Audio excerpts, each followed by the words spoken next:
kalau ada peri kemanusiaan itu sudah melebihi, karena peri mayat pun diutamakan. Kalau ada mayat yang tidak bisa dimakamkan, boleh mengambil dari itu untuk biaya pemakaman. Sangat menghargai kaum wanita. Kalau ada wanita yang tidak menikah, tua, kesulitan, bisa diambil. Kalau rumah gadang rusak, bisa diambil. Bahkan kalau tokoh yang meninggal atau mengagungkan, bisa diambil. Masalah ekonomi, harusnya Indonesia itu kalau seandainya Bapak Muhammad Nasir masih ada, saya pikir kita tidak seperti sekarang ini.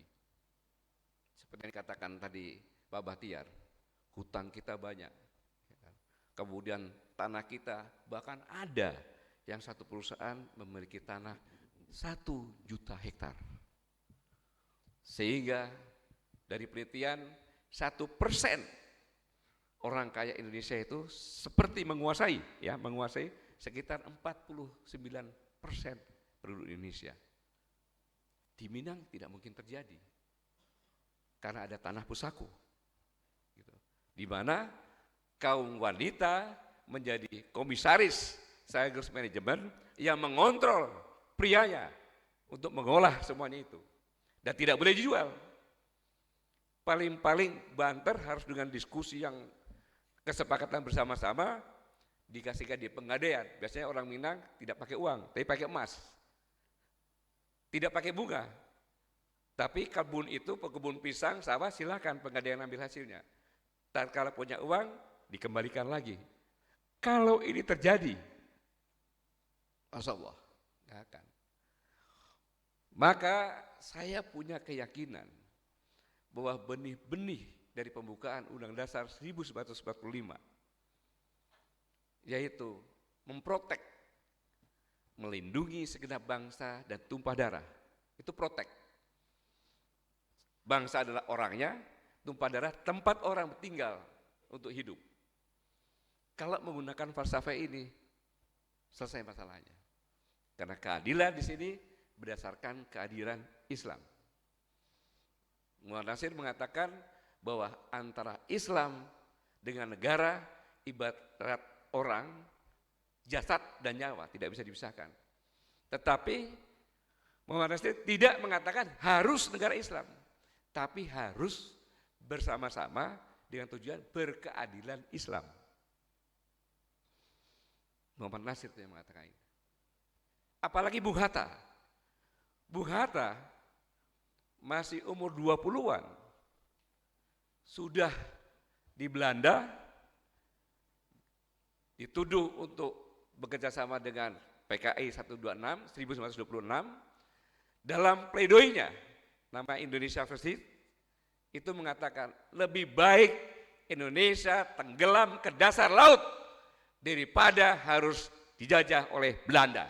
Bung Hatta itu. Begitu kembali dihukum lagi, lebih lama lagi. Di Belanda dituntut 3 tahun, sampai di sini 7 tahun. Dibawa ke Digul, saya pernah ke Digul, namanya Tanah Merah, tempat malaria juga di sana. Kemudian di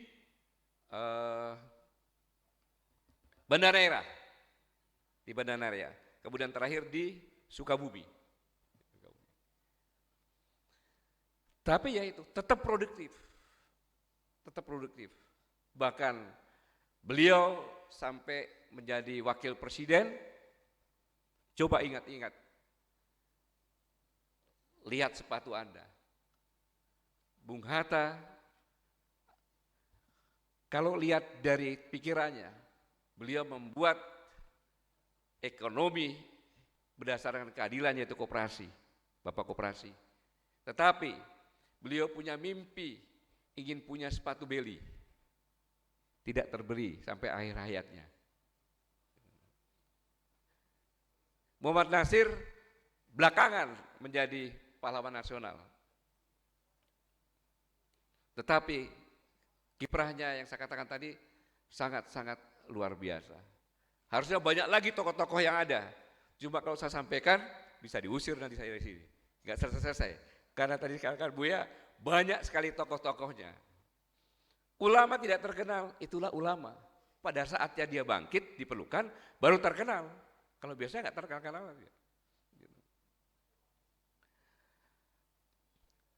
Kemudian, kalau bicara masalah persatuan di sini, tidak bisa dibantah dengan adanya Nenek Mamak tadi, ya kan? Alim ulama jadi pandai. Buya yang katakan alim ulama punya konsep, tapi yang melaksanakan Nenek Mamak. Pak Bahtiar mengatakan tadi, seorang pemimpin itu hanya satu langkah di depan. Kalau tinggal hanya satu ranting ditinggikan. Jadi pemimpin itu seperti imam dalam sholat. Gak jauh-jauh, kalau jauh-jauh bukan imam sholat. Bayangkan itu. Persatuan itu sangat kokoh. Belum lagi saya pernah sering saya makan di rumah makan Padang, saya tanya, gajimu berapa di sini? Saya nggak dapat gaji, Pak. Hah? Nggak dapat gaji? Iya, Pak.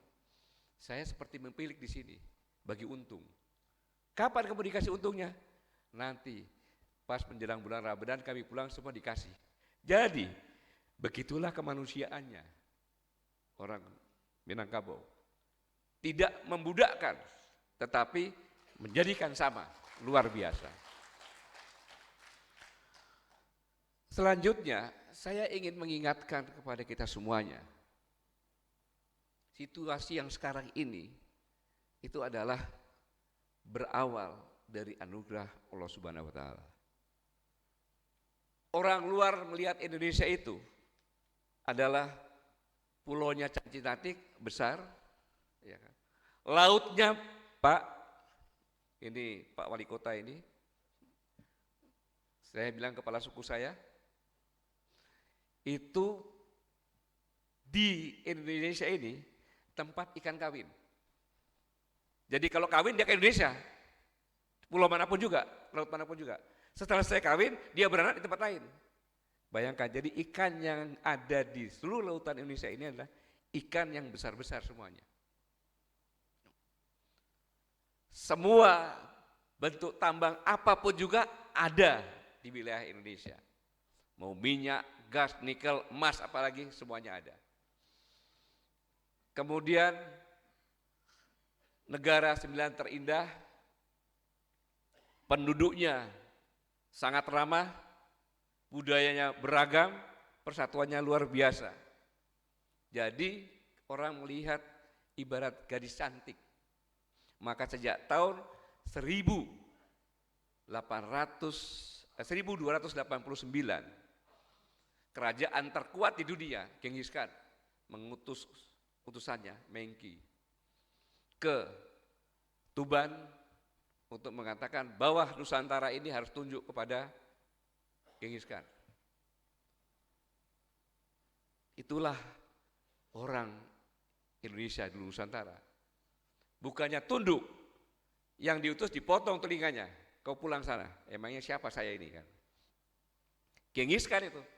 Biasanya dengan Genghis Khan aja orang udah kencing-kencing semuanya. Ini Indonesia enggak, malah dilawan. Sehingga 4 tahun kemudian dikirimlah 1000 kapal nyerang ke sana. Pada saat perjalanan Genghis Khan sudah meninggal, mati, tapi dipukul mundur oleh Raden Wijaya.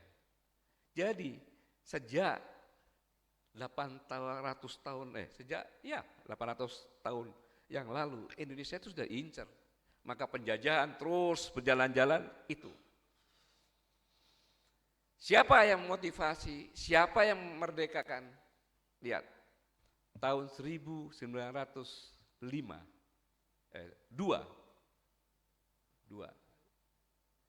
itu lahirlah Syarikat Dagang Islam dengan tujuan melindungi pedagang-pedagang Indonesia atau Indonesia Nusantara ini yang kalah karena kolonial merangkul China. Setelah itu baru lahirlah Budi Utomo. Kurang ajarnya Budi Utomo. Pada saat diresmikan Budi Utomo, lagu Indonesia Raya sudah ada. Dr. Sutomo di podium berbicara. Lagu Indonesia Raya akan segera dinyanyikan oleh WR Supratman. Hadirin semua dimohon berdiri. yang tidak berdiri adalah kerbau. Padahal ada orang-orang Belanda, terpaksa orang-orang Belanda berdiri, takut kalau tidak berdiri dikira kerbau. Itulah hebatnya pemuda Indonesia. Setelah itu baru berubahlah dengan tahun yang sama, lahirlah Syarikat Islam. Bukan saja dagang, tapi juga ke arah politik. Bersamaan itu lahirlah Muhammadiyah. Dan semuanya itu yang membentuk Muhammadiyah, yang membentuk Nahdlatul Ulama, Muhammad Nasir juga. Sekolahnya sama-sama dengan orang Minang yang ada di Mekah juga. Sebenarnya Muhammadiyah itu ditugaskan. Namanya Darwis itu anaknya mengelola masjid di Kesultanan. Ibunya juga seorang yang hafiz saya dengar.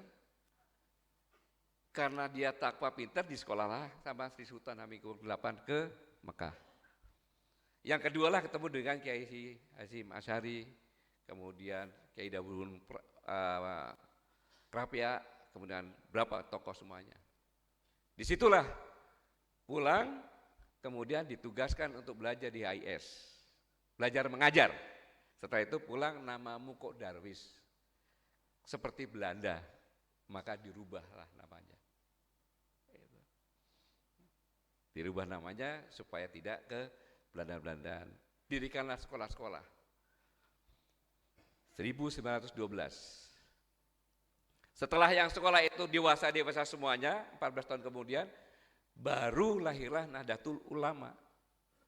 Sehingga saya bilang, silakan diteliti, 80% Nahdlatul Ulama yang didirikan itu adalah orang Nahdlatul Ulama yang intelektualnya sudah diisi sehingga tahu dan mau bersatu.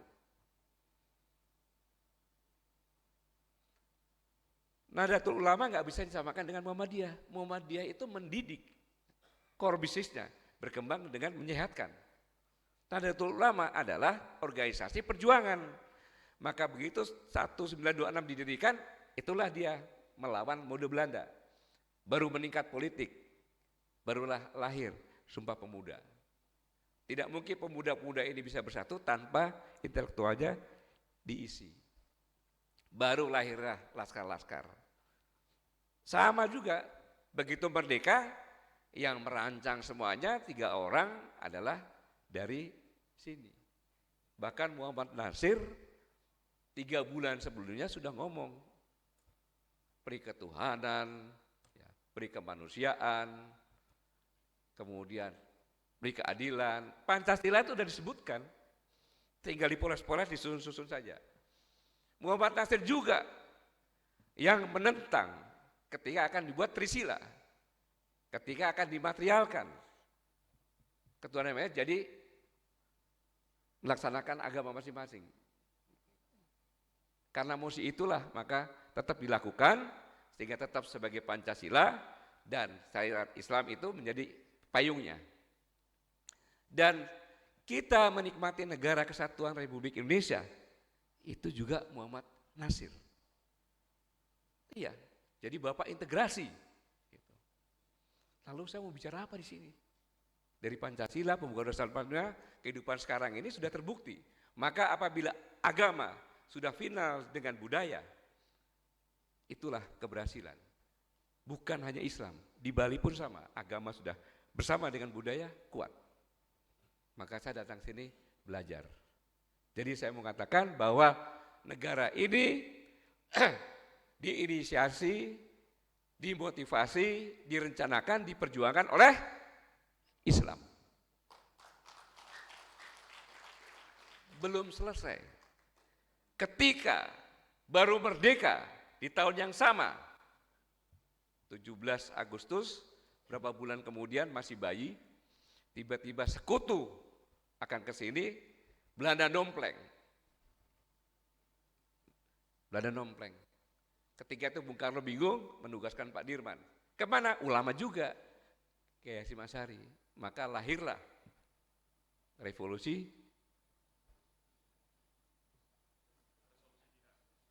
jihad. Jadi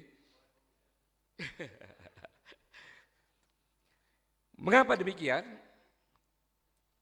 Karena ulama pun masih bersatu saat itu. Iya, masih bersatu.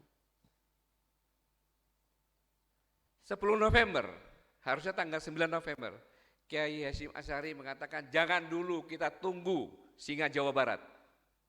Jangan salah, serangan 10 November di Surabaya yang memimpin adalah Kiai Abbas dari pesantren Buntet Cirebon.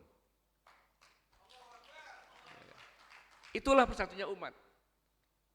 Menggunakan falsafah ini. Belanda boleh punya benteng besi, ya senjata besi, kan gitu. Tapi kita punya benteng agama dan budaya. Falsafah itu diadopsi mungkin di sana. Nggak usah takut dengan pesawat, nggak usah takut dengan senjata, karena kita punya Allah. Maka pada saat 10 November 2 jenderal sekutu. Belum ada dalam sejarah seperti itu. Lawan bersenjata yang lainnya pun tidak pernah kalah, tapi sekutu cukup dengan meruncing dan teriakan Allahu Akbar, itu berhasil. Islam juga yang mempertahankan Indonesia. Sekarang halo, di mana Islam? Di mana sih Islam? Yang kata Buya tadi.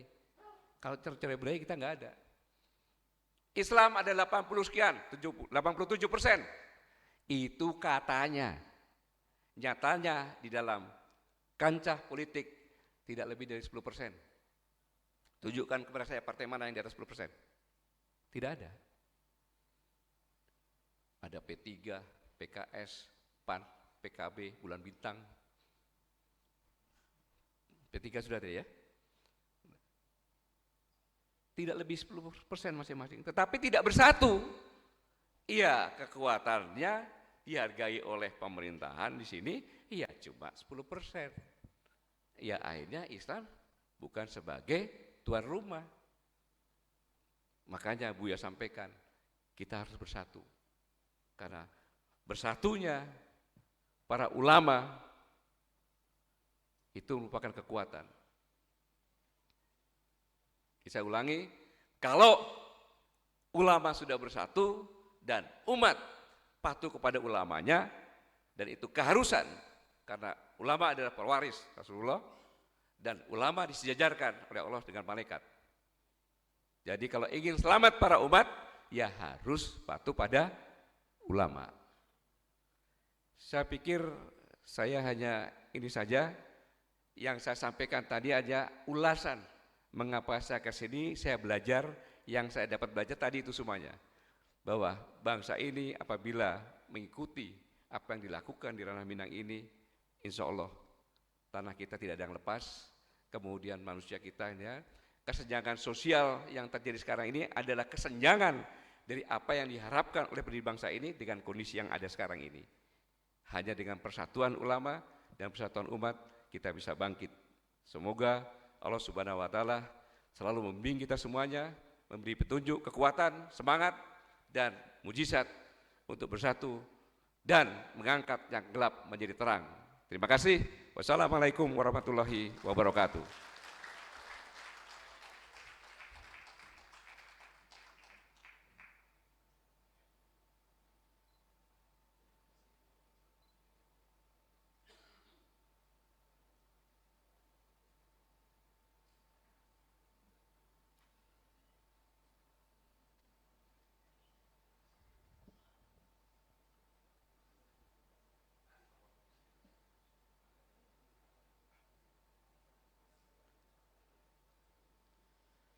Selanjutnya sambutan sekaligus pembukaan acara oleh Wakil Gubernur Provinsi Sumatera Barat kepada Bapak Dr. Insinyur Audi Joinaldi SPT, MSc MMIPM, disilahkan.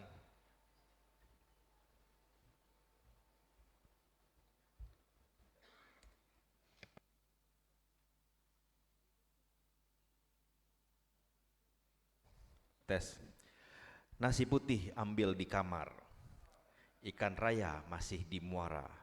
Terima kasih panitia seminar mengundang saya membuka acara.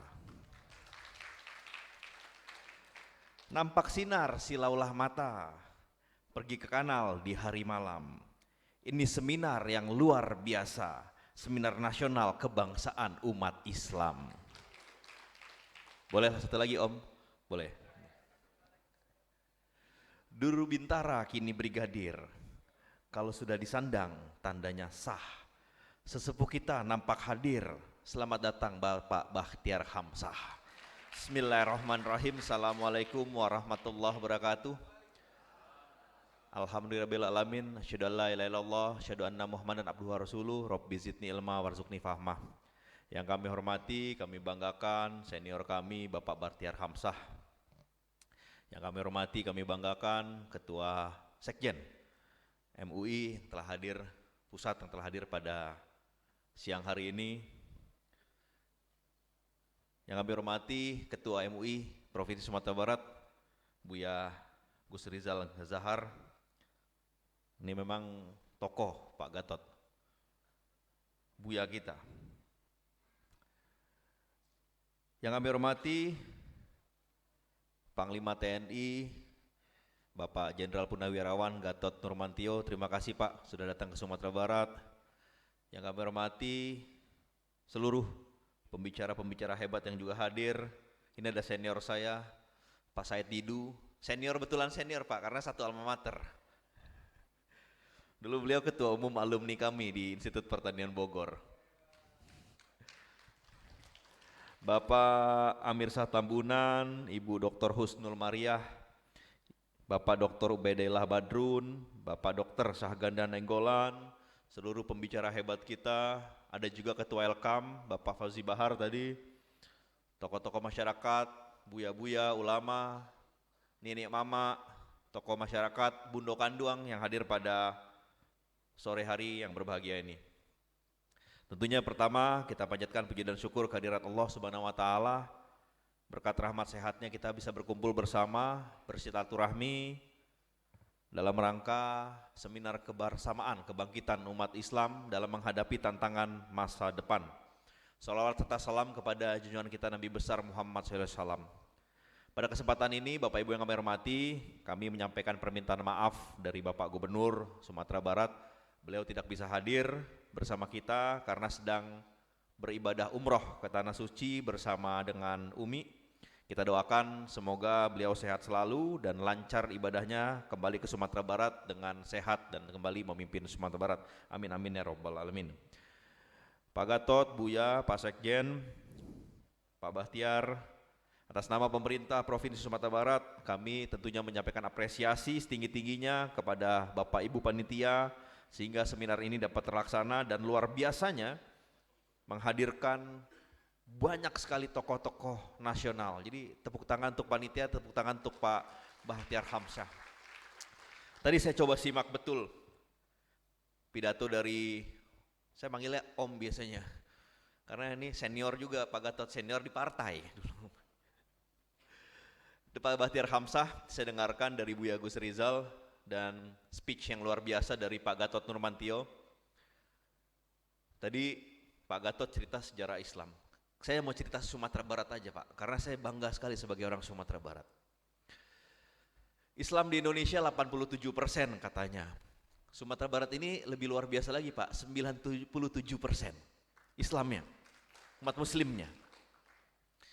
Kami ini 19 kota kabupaten, 5,7 juta penduduknya, menempatkan Sumatera Barat itu di peringkat 11 provinsi dengan jumlah penduduk terbanyak, 11. Jadi kita lumayan, karena yang lainnya banyak-banyak banget. Jawa Barat 50 juta, Jawa Tengah, Jawa Timur, kita nomor 11 di Indonesia. Mungkin orang Sumatera Barat yang di luar Sumatera Barat itu 5 atau 6 kali lipat dari penduduk Sumatera Barat sendiri. Tersebar di mana-mana. Di Papua itu ada 10.000 KK lebih mungkin. Maluku Utara, semuanya, Sulawesi Selatan. Kalau di Sumatera kita nggak usah bicara lagi, mungkin Riau itu 50% orang Sumatera Barat atau orang Minang.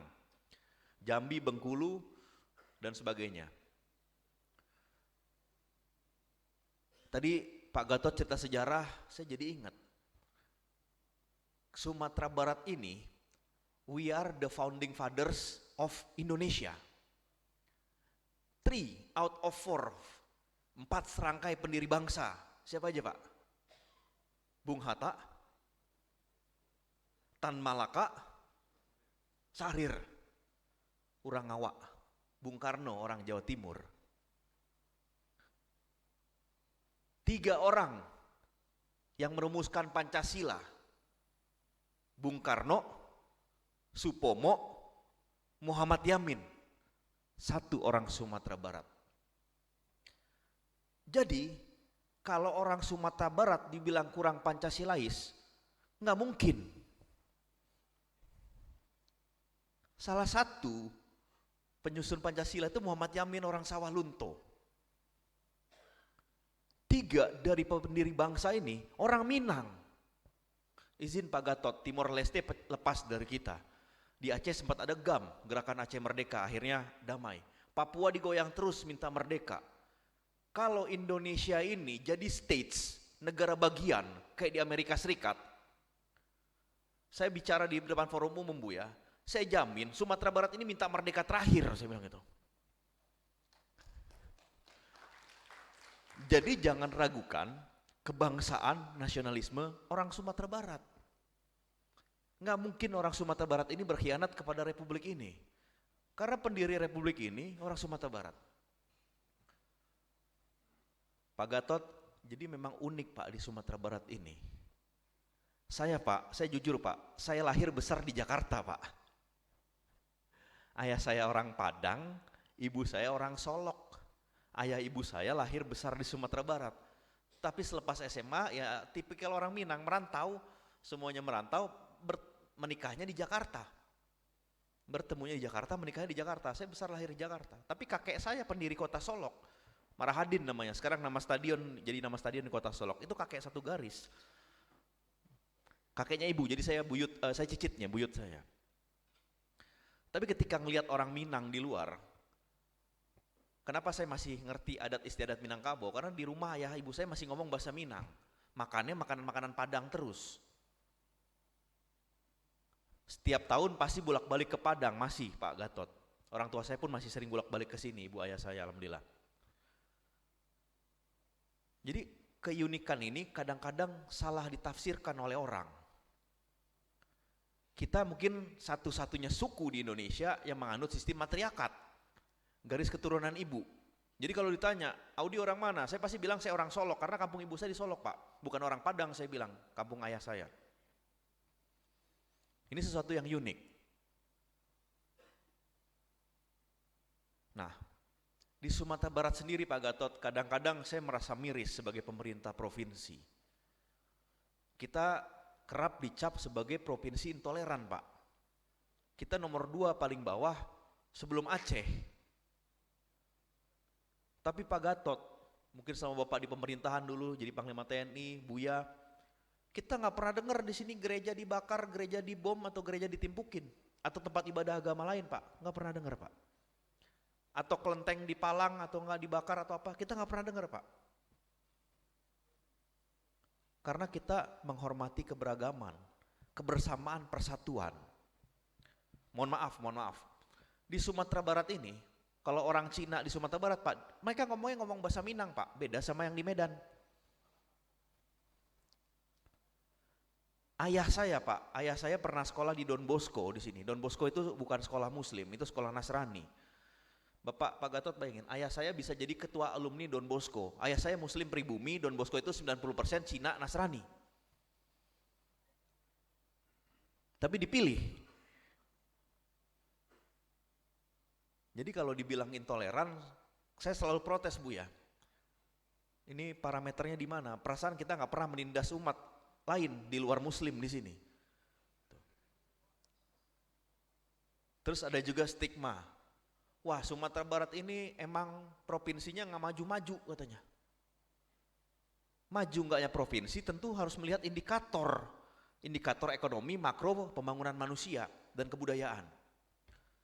Selama ini baik-baik saja indikatornya. Tapi kok Kota Padang katanya gitu-gitu aja. Ya jangan berharap Kota Padang jadi kayak Jakarta, Surabaya, Medan, Makassar. Nggak mungkin Pak ada gedung tinggi di sini Pak. Kita tiap sebentar gempa Pak. Takut investor. Tapi indikator yang lainnya kita sebenarnya bagus. Karena saya bilang begini, Om Bahtiar. Saya bilang gini, katanya orang Minang hebat-hebat. Orang Minang kaya-kaya, pengusaha.